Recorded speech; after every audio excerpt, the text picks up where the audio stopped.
In this video, we will learn about the bisection method, its algorithm, and how we can implement the bisection method using Scilab. So let's get started with the bisection method first. What is bisection method? Bisection method is a numerical method and it is used to determine the real roots of nonlinear equations of this form fx equal to 0. The equations may be either the polynomial equation of any degree or they may be the transcendental equations. So a few examples of polynomial equations are this. So this first equation is a polynomial equation of degree 2 or the quadratic equation. This equation is a cubic equation and the next equation is a polynomial equation of degree 4. And similarly, you can write down a polynomial equation of any degree. Few examples of the transcendental equations are these, and the transcendental equations involve either the logarithm function, exponential functions, or the trigonometric functions.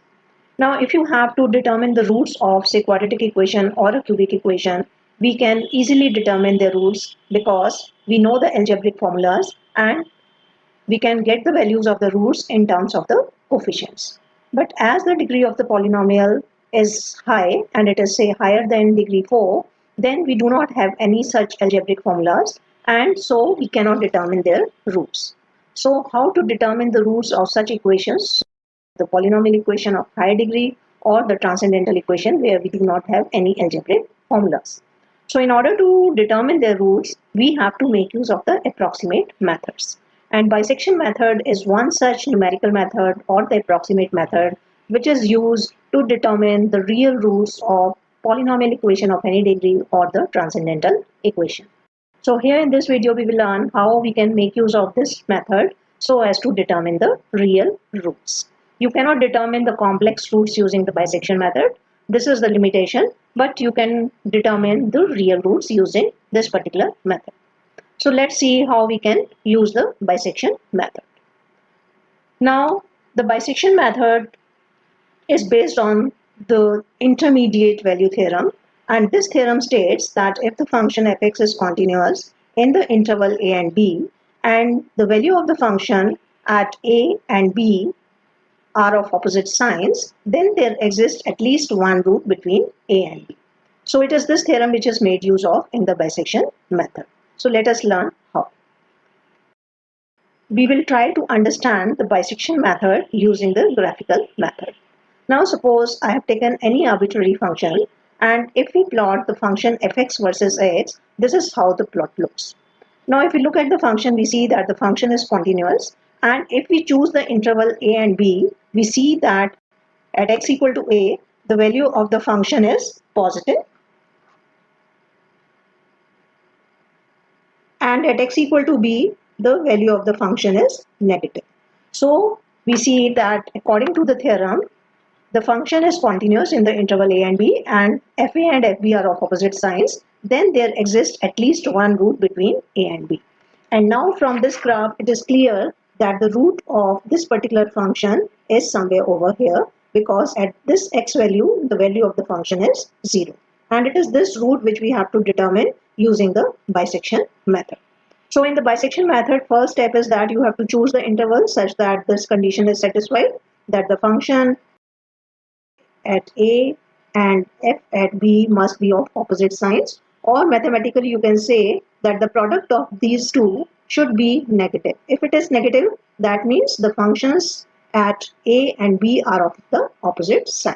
So if this condition is true, that means the root is lying somewhere over here between this interval, and you can make use of the bisection method so as to determine the root of the given function. Now once you have done it, the next step in the bisection method is we have to bisect this interval AB into two subintervals by determining the midpoint of this interval. So since the interval is AB, the midpoint of the interval can be determined using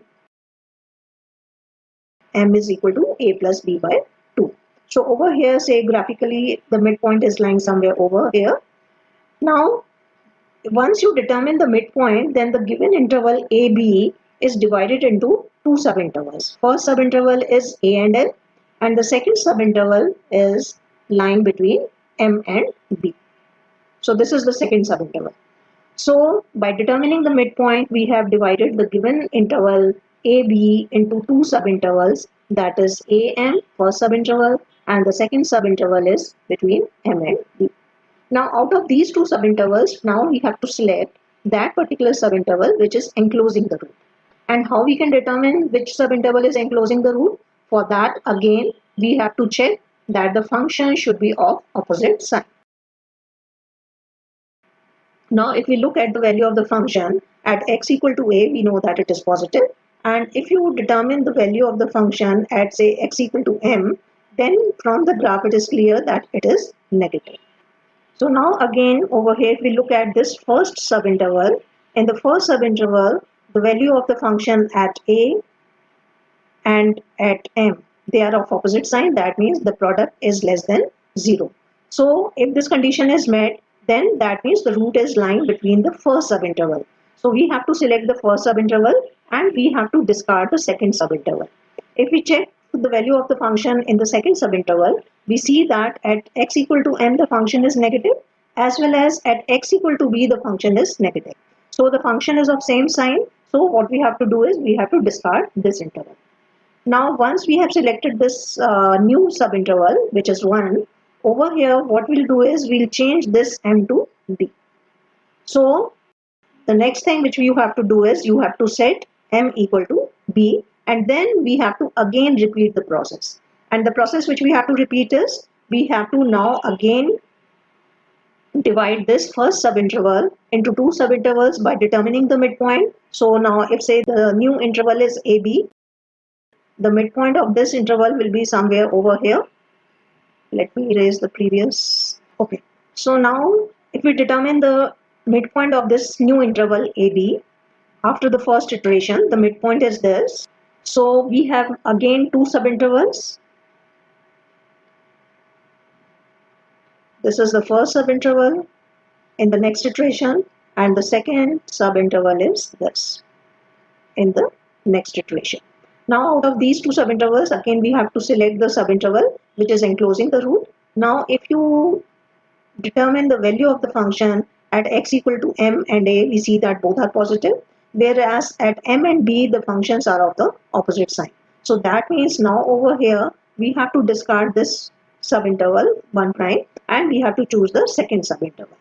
So if we put it over here, then since we have to choose the second subinterval m and b, we have chosen this, and after that what we have to do is we have to make this m or set this m to be a, so that the new interval will be again having the variables a and b.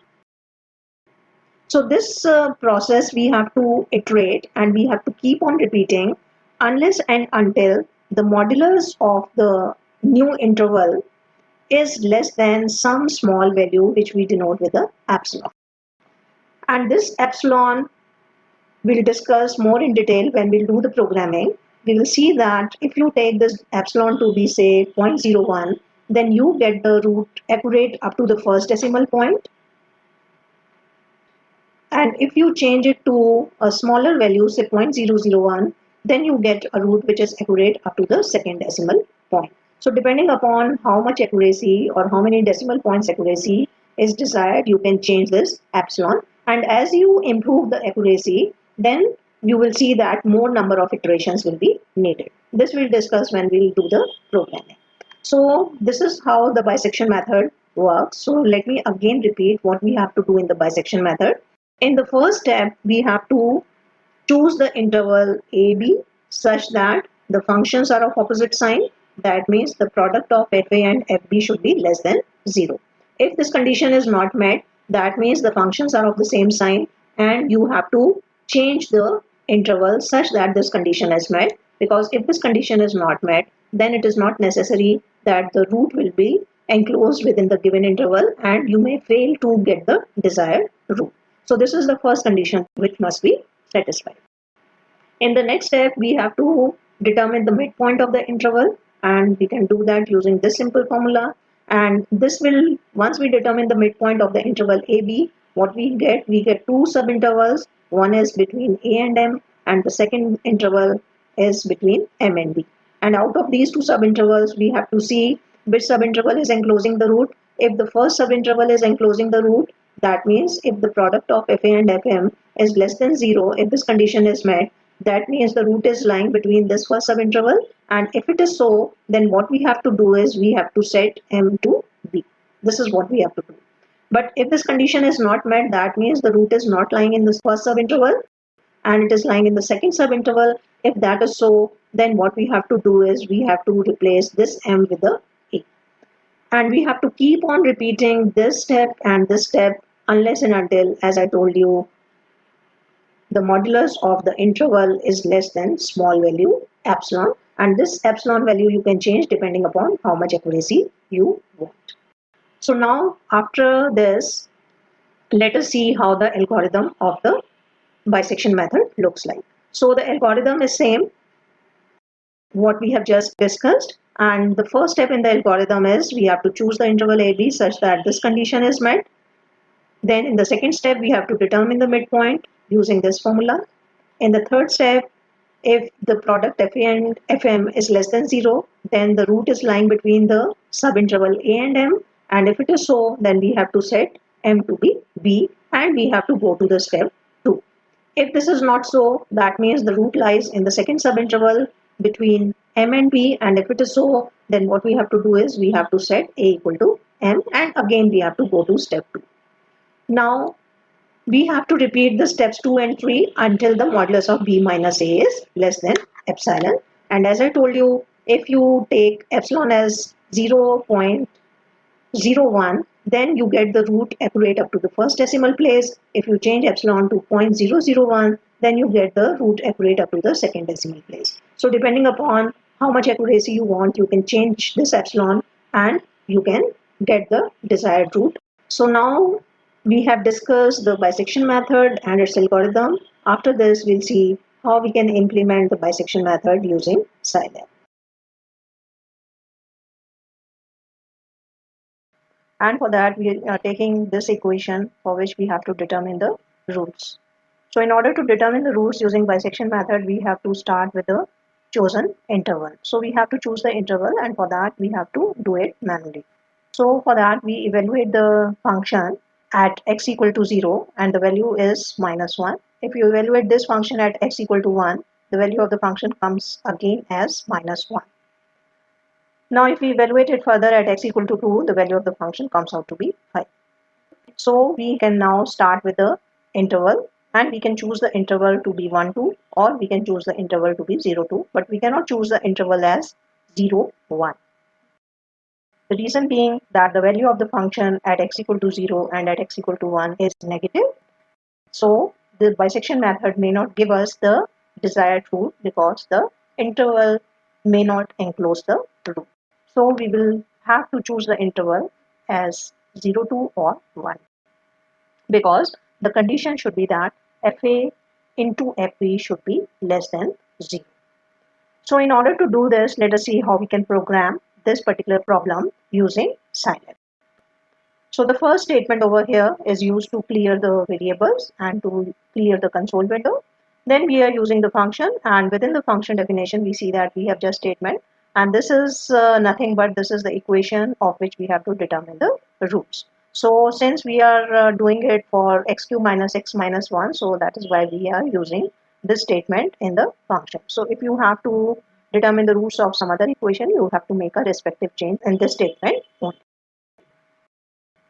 Then in the bisection method, we have to start with the interval. So as I told you, we can choose either the interval 0, 2 or 1, 2. So for the time being, say if we choose the value of A as 0 and B as 2, so the interval chosen is 0 and 2. And we see from here that the functions are of opposite sign and this condition is satisfied. And the epsilon value we have taken as 0.0001.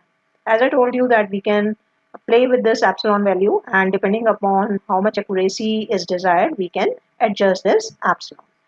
So for the starting point, we are taking these as the values of the interval and epsilon. Later we'll change this epsilon and we'll see how the results will be changed. Then we are using the mprintf command to just display the values, the initial value. The variable I we are using over here so as to keep track of the number of iterations. Then over here we are using this if statement.